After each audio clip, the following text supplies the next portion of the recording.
एक गांव में एक आलसी व्यक्ति रहता था।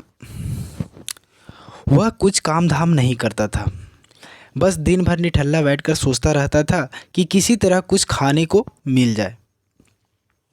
एक दिन वह यूं ही घूमते घूमते एक आम के बाग में जा पहुंचा। वहाँ रसीले आम के कई पेड़ थे। रसीले आम देख करके उसके मुंह में पानी आ गया और आम तोड़ने एक पेड़ पर चढ़ गया। लेकिन वह जैसे ही पेड़ पर चढ़ा, बाग का मालिक वहां आ पहुंचा। पेड़ पर जैसे ही वो आम तोड़ने के लिए चढ़ा, वहां पर बाग के मालिक जो था आ पहुंचा। और वह जो आलसी व्यक्ति था, बाग के मालिक को देख करके वह डर गया और जैसे तैसे पेड़ से उतर करके वहाँ से भागने लगा। भागते भागते वह गांव के बाहर एक जंगल में जा पहुँचा। वह बुरी तरह से थक गया था, इसलिए एक पेड़ के नीचे बैठ करके वह आराम करने लगा। पूरी तरह से वह थक गया था, भागते भागते गांव से बाहर निकल गया, जंगल में बुरी तरह से थक गया था। तभी उसका नज़र एक लोमड़ी पर पड़ी। उस लोमड़ी की एक टांग टूटी हुई थी और वह लंगड़ा कर चल रही थी। लोमड़ी को देखकर आलसी आदमी सोचने लगा कि ऐसी हालत में जंगली जानवरों भरे जंगलों में यह लोमड़ी बच कैसे गई, इसका अब तक शिकार कैसे नहीं हुआ। यह व्यक्ति जो आलसी व्यक्ति था, ये बात सोचने लगा कि ये बच कैसे गई। जिज्ञासा में वह एक पेड़ पर बैठ गया और वह सोचने लगा कि अब यह लोमड़ी के साथ क्या होगा। कुछ ही पल बीते कि शेर के भयंकर दहाड़ से पूरा जंगल गूंज उठा। यह सुनकर जंगल के सभी जानवर इधर उधर भागने लगे, लेकिन लोमड़ी अपनी टूटी टांग की वजह से भाग नहीं सकती थी। वह वहीं खड़ी रही, वह वहीं पे खड़ा रही।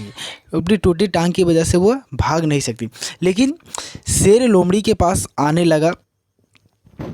आलसी आदमी ने सोचा कि अब लोमड़ी को शेर खा जाएगा, लेकिन आगे जो हुआ वह अजीब था। शेर लोमड़ी के पास आकर खड़ा हो गया। उसके मुंह में एक मांस का टुकड़ा था, जिसे उसने लोमड़ी के सामने गिरा दिया।